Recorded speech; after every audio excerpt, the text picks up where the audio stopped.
Once upon a time, there lived two neighbors. One of them bought a shotgun. Aha, thought the other. All right, I'll buy myself a bigger gun.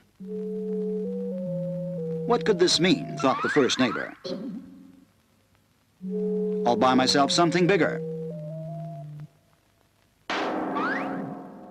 By the end of the 1960s, the Soviet Union seemed likely to match America's nuclear arsenal. The two superpowers faced a choice: slow down their competition, the process that would be called détente, or continue an arms race that could end in all-out war.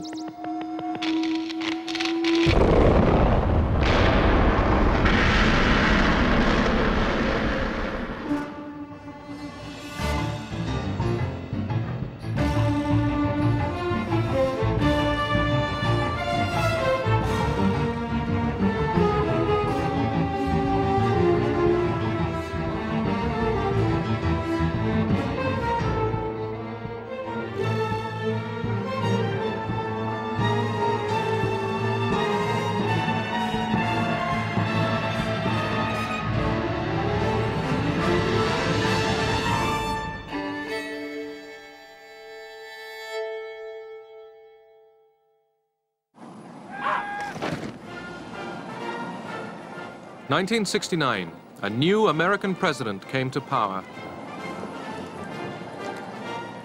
Richard Nixon had new ideas about how to make the Cold War less dangerous. He was ready to accept the Soviet Union as America's nuclear equal.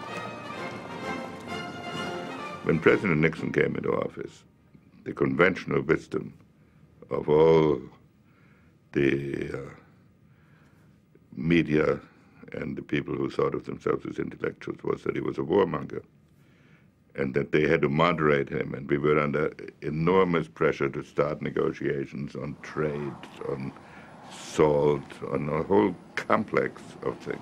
This was not a foreign policy politician, particularly in his early years. He had gained notoriety and power, as you know, on the wave of the Great Red Scare, the Great McCarthy period in American politics. He also knew, and this was very important, the bureaucracy.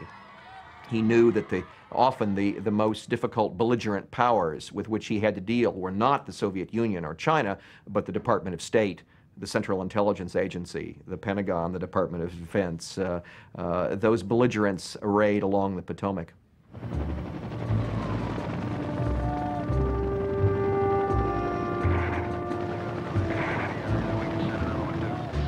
Although Nixon wanted to revise America's Cold War strategy, his first priority was to get American troops out of the war in Vietnam.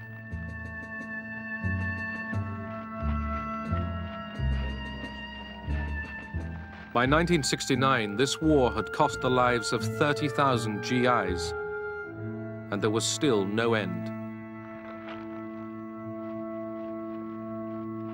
When I became Secretary of Defense, there were 550,000 men on the ground in Vietnam, another 1,200,000 in Asia in the Navy and the Air Force supporting this operation. It was a big war. America's ally, President Hugh of South Vietnam, met Nixon on Midway Island.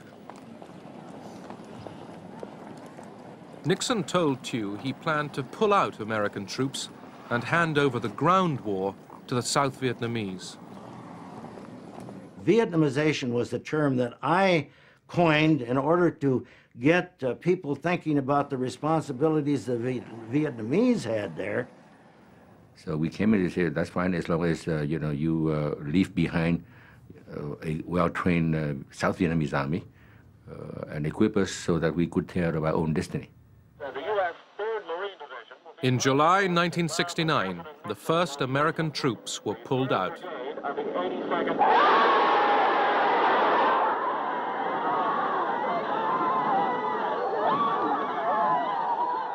Both Nixon and Kissinger knew what it was doing to our society, the controversy, the distractions, the financial costs, the terrible human toll in terms of lives lost and wounded, not only of Americans, but Vietnamese and others, and also the distractions from other foreign policy initiatives. It's one reason that Nixon and Kissinger wanted to open up with China and to improve relations with Russia, partly to try to bring pressure on the Vietnamese to negotiate a settlement, partly to show a dramatic forward movement of our foreign policy that we were not crippled and paralyzed by the Vietnam War. Hanoi had put on its own pressure with an offensive in the south. American generals proposed bombing North Vietnam's bases in neutral Cambodia.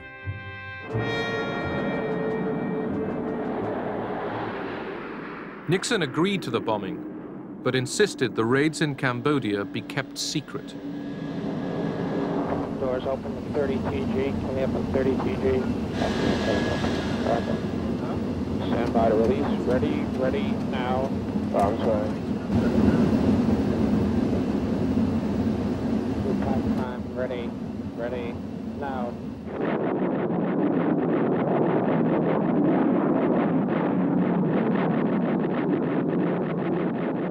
I was all for bombing the sanctuaries in Cambodia, but I could not tell the President of the United States, the Secretary of State, or the National Security Advisor, Henry Kissinger, that I could keep it secret.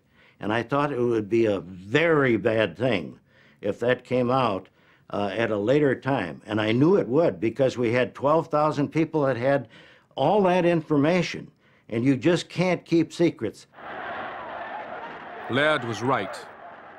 Anti-war demonstrators protested.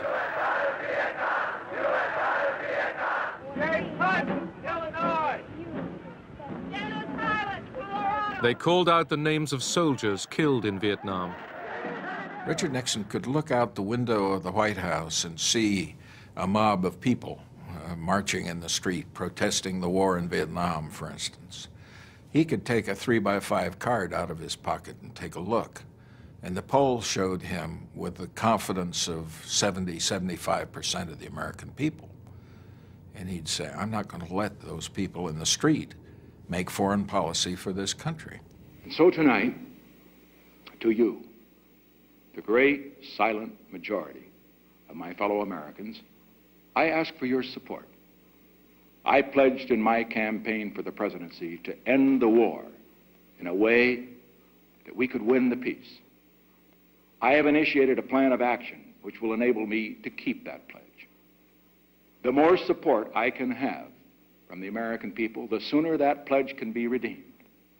For the more divided we are at home, the less likely the enemy is to negotiate. Nixon believed, I think correctly, that the opposition to the war was mostly about the draft and the casualties and not about the American presence. The Americans didn't care if we were bombing Hanoi. They didn't care if there were American airplanes around. What they didn't like was the fact that young American men were being drafted, sent to Vietnam, and being killed.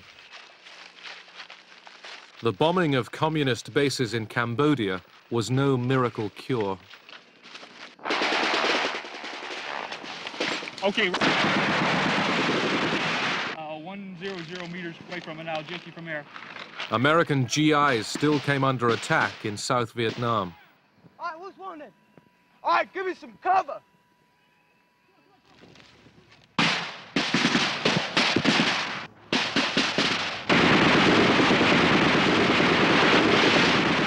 Can you move them? Okay, try and bring them back here. Remember to stop the bleeding. You gotta stop.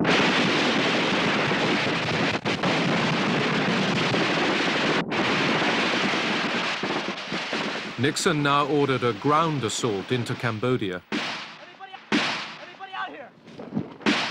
Do you feel the people are united behind you, Mr. President? As far as the people are concerned, I have no judgment on that. All that I can say is that I know that I did what I believed was right, and what really matters is, as far as the people are concerned, is whether it comes out right. If it comes out right, that's what really matters.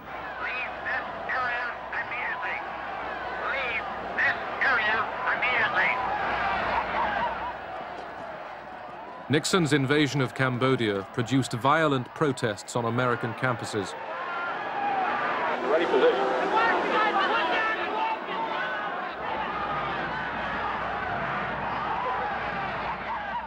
At Kent State University, National Guardsmen shot 4 students dead.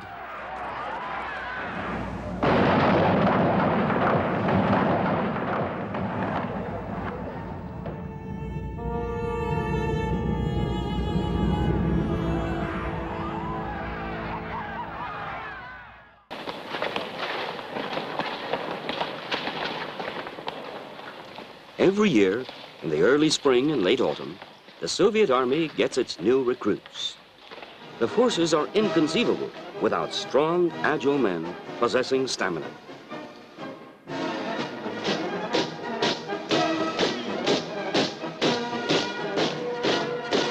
These are fighting men.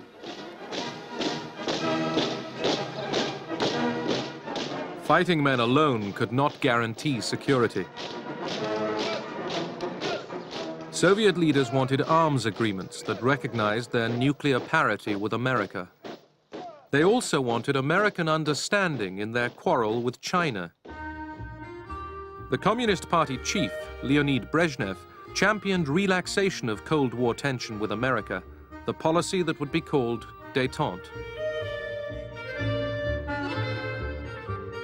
He was on his way to the very top of Soviet power. Brezhnev was a sincere person in many ways. He had been through the Great Patriotic War from beginning to end. He returned with the very strong conviction that he had to do his best to prevent war. This was illustrated every time he went to a collective farm or factory. He would ask people, "How are things?" And they would complain, but then they would say, "Well, we can put up with it as long as there is no war."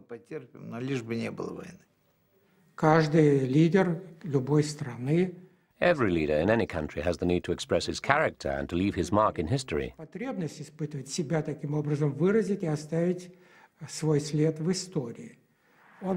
He wanted to become the leader of the Soviet government. One of the ways he had of strengthening his position was making foreign policy his priority. American-Soviet relations were always at the center of our diplomacy. I would say that basically, whether the West believed it or not, our attitude was to have a more constructive relationship with the United States.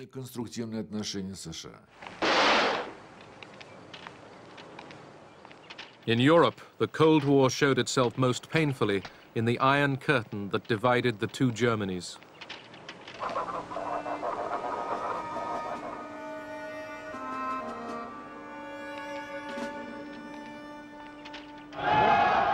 West Germany's new chancellor, the Social Democrat Willy Brandt, had his own ideas for improving relations with the Soviet bloc. The Germans called it Ostpolitik. Wir wollen ein Volk der guten Nachbarn sein und werden im Innern und nach außen. Der entscheidende Schritt, der das Ganze in Gang gebracht hat, The main thing that got the ball rolling was the decision of the Chancellor to call East Germany a state. Regierungserklärung, die DDR als einen Staat zu bezeichnen. Das war, wenn Sie so wollen, This was a fundamental change in our position, which led to fierce criticism from the opposition. In Moscow, people were all ears. aber Aufmerksamkeit. In our opinion, there were more sober voices among the Social Democrats, those who would seek common points of interest with us.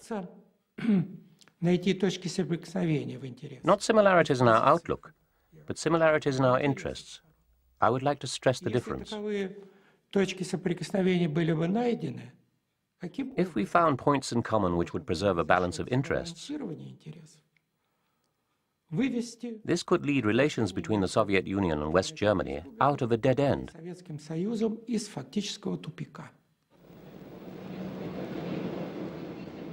Willy Brandt became the first West German chancellor to visit East Germany.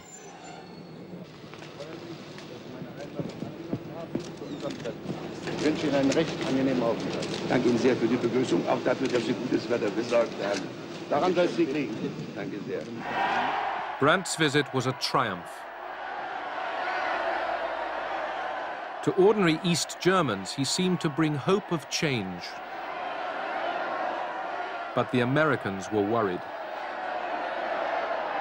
My first reaction to Ostpolitik was concern that it would lead to German nationalism, that if Germany operated on its own vis-à-vis the East, it would emphasize its own national concerns, if not immediately, then over a period of time. Das Echo auf das, was wir uns vorgestellt haben. The response we got from Nixon and Kissinger was one of doubt and suspicion. Natürlich Skepsis war, Misstrauen. Had we thought about everything? Ich habe Kissinger als Sicherheitsberater. I had informed Kissinger shortly before we got into office what we planned to do. He asked a lot of questions. Und hat viele Fragen gestellt. We reached the point where I said, I am not here to consult, but to inform. Zu konsultieren, sondern zu informieren. Das war ein Ton, This was a tone unheard of in Washington. Noch nicht gehört hatte. While the danger we feared was real, the best way to avert it was not to fight it and then be accused of being the cause of permanent German partition, but rather to help guide it in a direction that was compatible with Allied policy. And so we established another back channel to Brandt through his associate Egon Bahr, and to the Soviets via Dobrynin and Falin. And we insisted that before anything could be concluded with respect to Germany, absolute assurances had to exist with respect to our position in Berlin. Brandt's next destination was Moscow. He hoped to remove Russia's fear of its old German enemy. Brandt was willing to recognize Europe's post-war borders and the division between East and West. Der Moskauer Vertrag war natürlich The Moscow Accords were the key to our bilateral treaty system with the East. Vertragssystems zum Osten. The Federal Republic ceased being an excuse for the Soviet Union to keep the Eastern Bloc in line. The treaty was a signal from Moscow that there was a readiness for change. Willy Brandt flew to another old German enemy. In dem Wunsch, durch einen Vertrag dauerhafte Grundlagen für ein friedliches Zusammenleben zwischen der Bundesrepublik Deutschland und Polen zu schaffen, reisten Bundeskanzler Brandt und Außenminister Scheel nach Warschau. Brandt had come to recognize Poland's western border, carved out of territory seized from Nazi Germany in 1945. The German Chancellor visited the site of the Warsaw Ghetto. Words failed him. He knelt at the memorial to Jewish fighters who resisted the Nazis.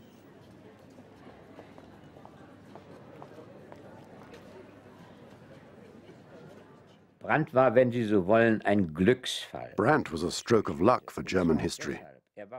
For the Americans, he symbolized reliability. He had proved himself the defender of Berlin against the menace of the East.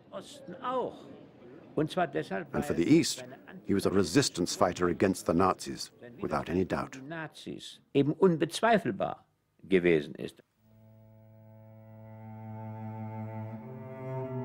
In a divided Germany, these steps towards détente brought welcome cracks in the Berlin Wall. Families and friends separated by the wall could see each other once again.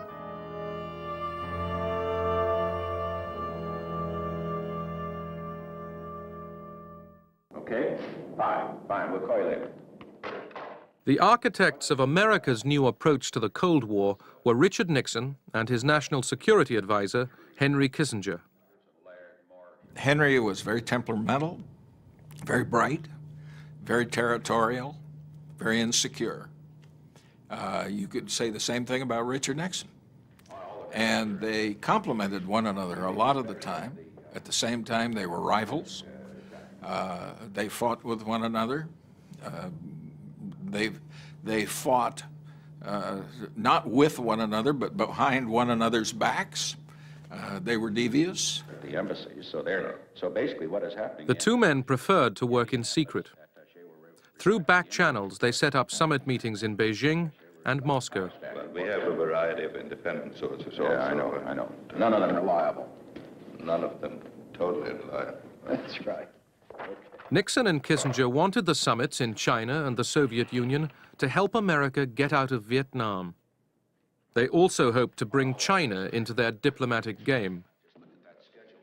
The principal reason for seeking a rapprochement with China was to restore fluidity to the overall international situation. If there are 5 players and you can't deal with one of them, this produces rigidity. Secondly, we wanted to demonstrate to the American public that Vietnam was an aberration, that we had ideas for the construction of peace on a global scale. Soviet leaders were alarmed after Kissinger, and then Nixon returned jubilant from China. Not only have we completed a week of intensive talks at the highest levels, we have set up a procedure whereby we can continue to have discussions in the future.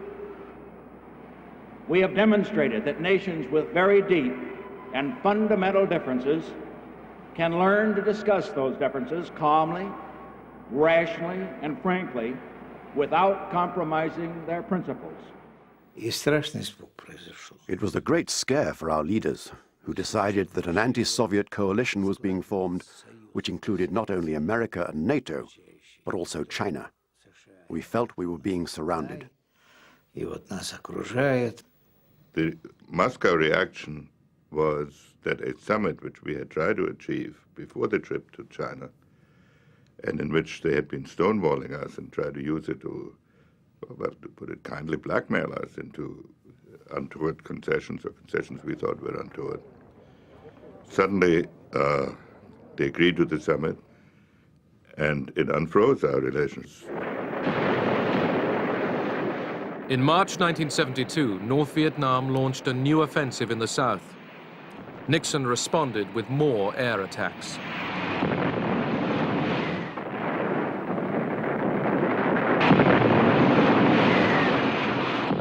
Would the Soviets receive Nixon in Moscow while his planes were bombing their North Vietnamese ally?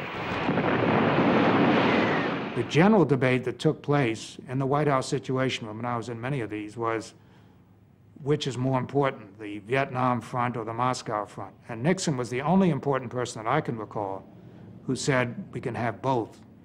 I'm willing to lose the Moscow summit, but I predict the Russians will go ahead even if we bomb Hanoi and mine Haiphong. Nixon and Henry Kissinger played sort of good cop, bad cop with the Russians particularly. Kissinger would see Anatoly Dobrynin, the Russian ambassador, frequently, I mean, almost daily. And his line was, look, I work for this crazy man.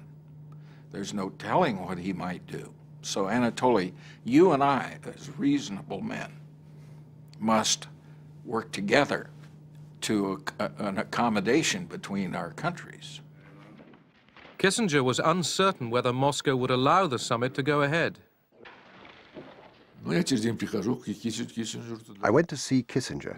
He was nervous but tried to hide it. He said jokingly, "Okay, let's have a bet," because he knew I had a piece of paper with the official Soviet reply. He said, "Let's bet whether I can guess the answer." So we bet a crate of champagne. I asked him, "So what do you think the Soviet answer is?" He was convinced that the summit had been postponed to a later date. In fact, the official Soviet reply was, "The summit is going ahead, as planned."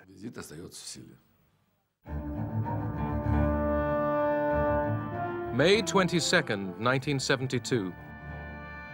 Richard Nixon became the first serving American president to be received in the Kremlin. The summit reached agreements to limit offensive and defensive nuclear weapons, and it laid the foundation of détente. For Brezhnev and Nixon, this was the most dramatic proof yet of the new relationship between their two countries. But first, the Soviets had to make their point on Vietnam. President Nixon, Dr. Kissinger, myself, and one other officer, 4 of us, went out to Brezhnev's country dacha.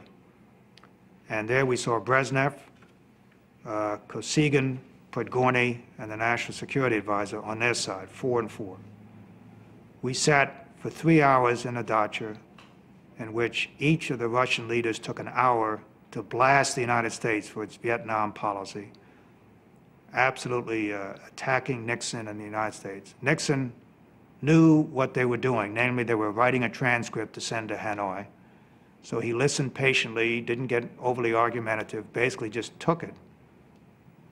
After 3.5 hours of Soviet diatribe, sort of a tag team match among the Soviet leaders, we then went upstairs for dinner, and the entire mood changed.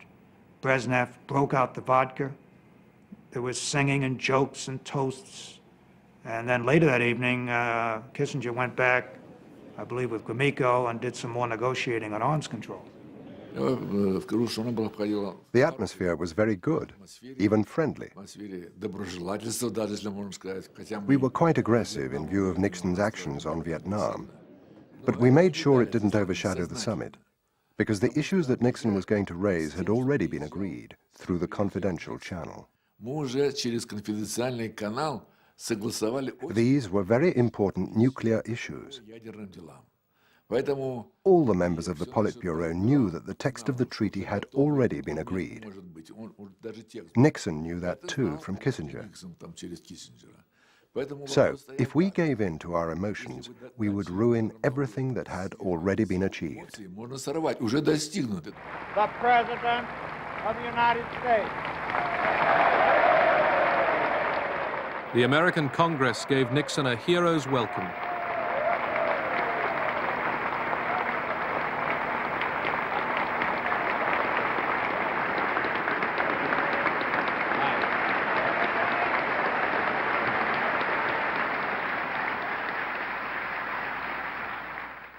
Last Friday in Moscow, we witnessed the beginning of the end of that era, which began in 1945. We took the first step toward a new era of mutually agreed restraint and arms limitation between the two principal nuclear powers. With this step, we have enhanced the security of both nations. We have begun to check the wasteful and dangerous spiral of nuclear arms, which has dominated relations between our two countries for a generation. We have begun to reduce the level of fear by reducing the causes of fear for our two peoples and for all peoples in the world. 2 weeks after Nixon's return from Moscow, 5 men working for his re-election campaign were arrested for breaking into the Washington headquarters of the Democratic Party. It was the start of a major scandal, Watergate.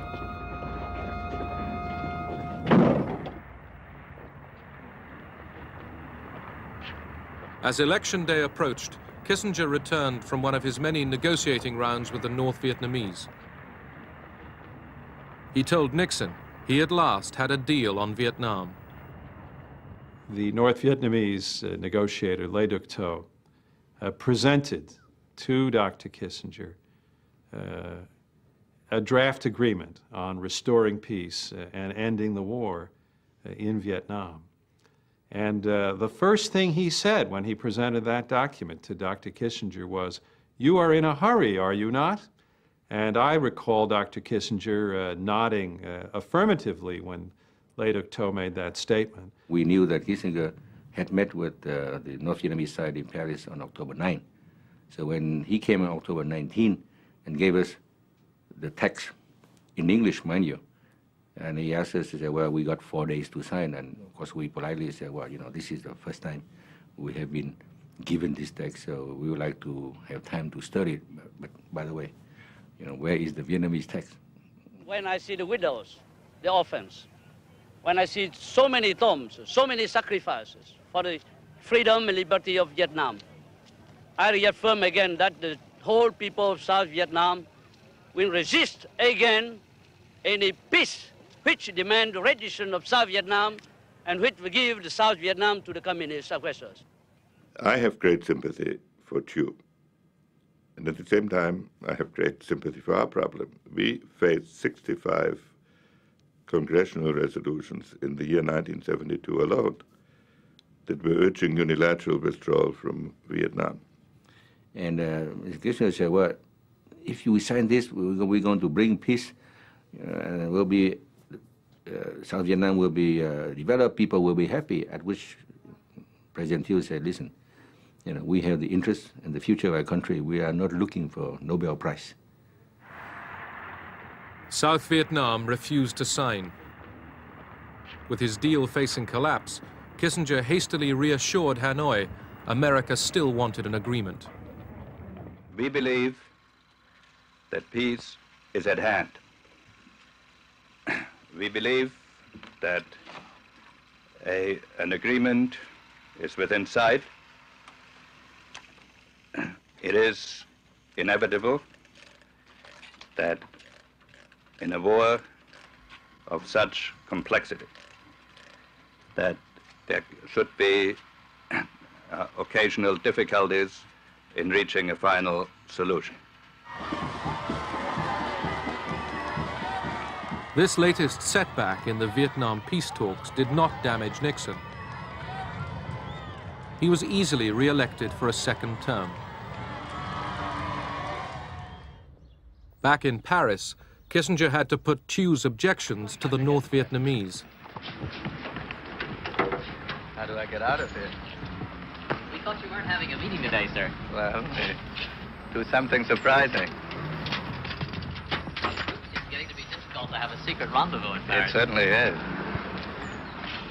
Will you be meeting again tomorrow, sir? We expect to, yes. One day we were on the verge of finalizing the text. The next day there were suddenly 10 or 12 different issues that popped up and were unresolved. And then Le Duc Tho said that he had to go back to Hanoi for consultations. Le Duc Tho left Paris and the talks broke down.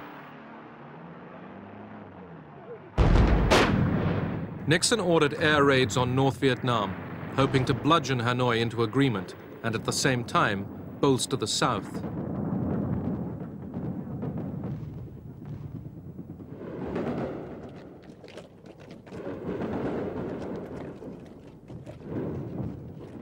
Over 12 days, Hanoi and Haiphong came under the most sustained bombing campaign of the war. The bombing served its purpose. North and South Vietnam were ready to agree to the deal that Kissinger put together.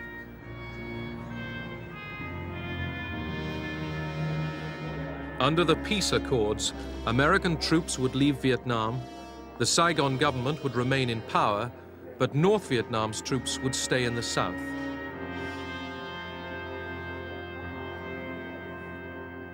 Nixon called it peace with honor. It so happened that with Mr. Kissinger, who had wanted to play the triangular, to do the détente, and Vietnam had to go in order for détente to happen. So this is my own analysis, and then that, unfortunately, was not very good for the South Vietnamese people. Good evening. The biggest White House scandal in a century, the Watergate scandal, broke wide open today. The Attorney General, Richard Kleindienst, has resigned because, in his own words, he had close personal and professional associations with people who may have broken the law. The two closest men to the president, H.R. Haldeman, his chief of staff, and John Ehrlichman, his chief domestic advisor, have resigned. Last week, both men were fighting hard to keep their jobs. We had a great staff system in the White House for dealing with crises. We didn't apply that system to Watergate. I think part of the reason was we didn't consider it a crisis. It was a very small potatoes episode. I had no prior knowledge of the Watergate break-in. I neither took part in nor knew about any of the subsequent cover-up activities. I neither authorized nor encouraged subordinates to engage in illegal or improper campaign tactics. That was And that is the simple truth. Regardless of Watergate, the process of détente continued. Brezhnev came to America for a second summit with Nixon. In California, the Soviet leader partied with Hollywood film stars.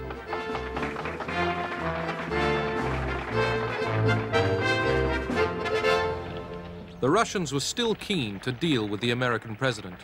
До нашей встречи с вами мы уже потратили не один час для деловых разговоров.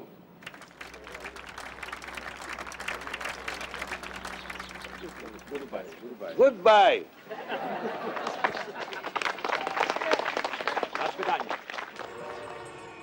In spite of Nixon's denial of guilt over Watergate, he was accused of obstructing justice and faced impeachment by Congress.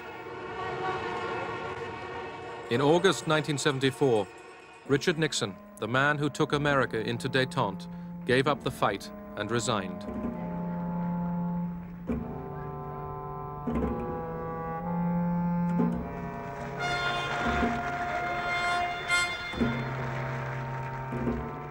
His successor was Gerald Ford.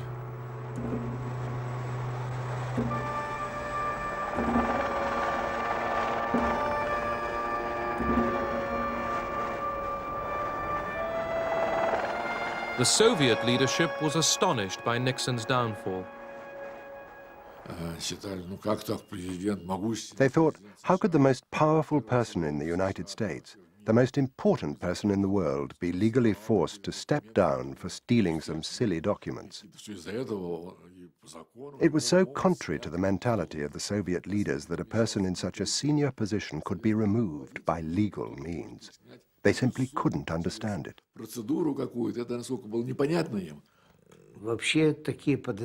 There were various suspicions. One of those suspicions was that it was done deliberately by the enemies of rapprochement between America and the Soviet Union.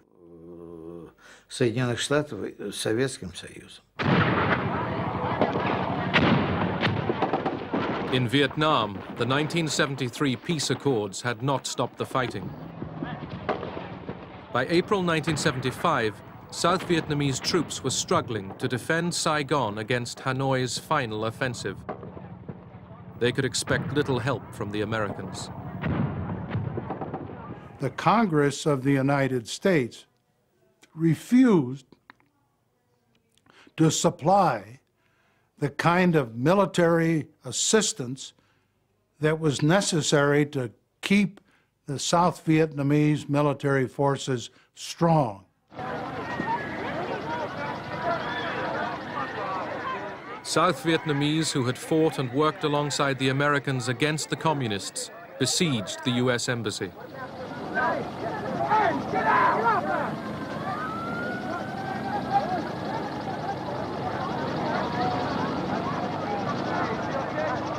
The Americans were getting away, but they had lost the war, and now they could not even save thousands of their South Vietnamese friends. The American experience in Vietnam, and particularly my own, had been like a B-52 strike from 60,000 feet up. Oh, we'd done a lot of damage, but very seldom did you have to gaze upon the consequences of that damage.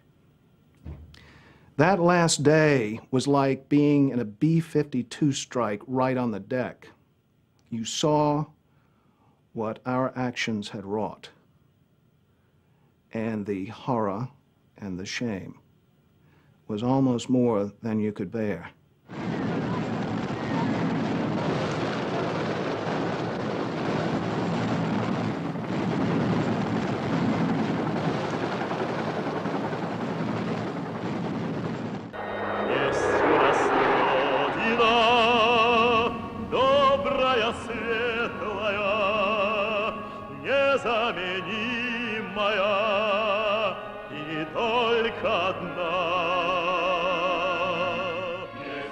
The Soviet Union proclaimed itself confident.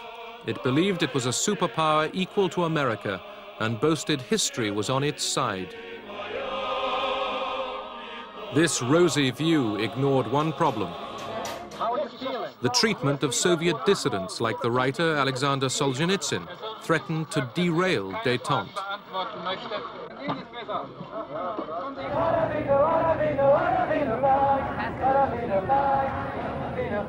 Mr. Kendall?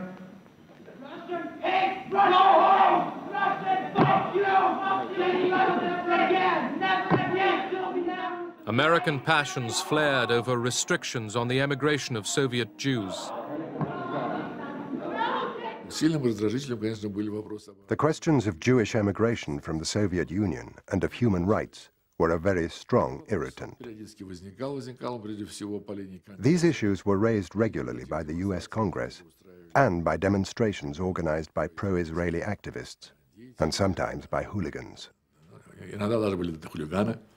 There was at the outset, of course, a genuine backlash in the Congress of the United States against the policy of détente, not in the first instance from where one might expect it, from the right-wing pews of the Republican Party. It came instead from the traditionally right-wing Democrats, the hard-line, sort of Cold Warrior Democrats like Scoop Jackson.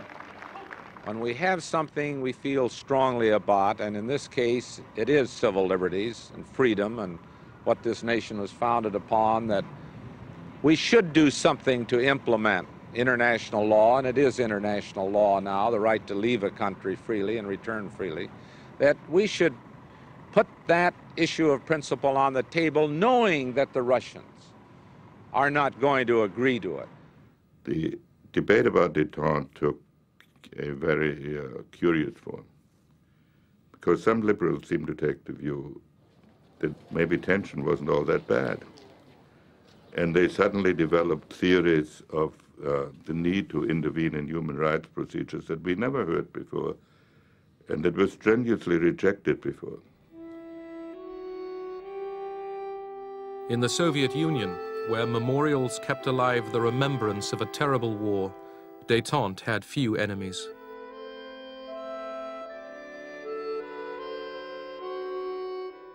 Soviet leaders hoped to guarantee their country's status and security with a treaty to be signed in Helsinki, which would recognize the post-war division of Europe. But this treaty had a stumbling block: human rights. The members of the Politburo read the full text. They had no objections when they read the first and second articles. When they got to the third, humanitarian article, their hair stood on end. Suslov said it was a complete betrayal of communist ideology. Gromyko then came up with the following argument.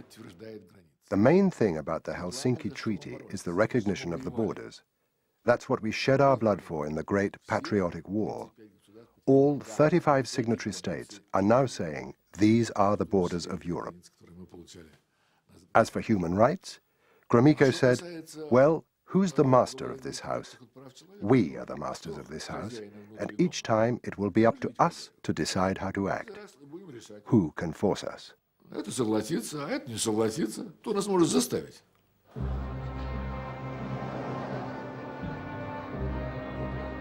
After overcoming the doubts of his colleagues, Brezhnev arrived in Helsinki, keen to cut a figure among leaders from East and West. Людям, принадлежавшим поколению, которое пережило ужасы Второй мировой войны, особенно отчетливо виден исторический смысл настоящего совещания. Право на мир должно быть обеспечено всем народам Европы. Both sides believed they had the agreement they wanted. The Soviet Union and the Warsaw Pact nations did not recognize that the human rights provision was a time bomb. We, the United States, believed that if we could get the Soviet Union and the Warsaw Pact nations to respect human rights, that was worth whatever else was agreed to in the Helsinki Accords. 3, 2, engine sequence start. 1, 0, launch commit. We have a liftoff. All engines building up thrust. Thanks to détente, rockets could now point the way to coexistence rather than war. Houston flight, Zug Москва. Корабль Союз готов к стыковке. Apollo Houston, I got 2 messages for you. Moscow is go for docking. Houston is go for docking. It's up to you guys. Soviet and American spacecraft made history, docking together 140 miles above the Earth. Contact.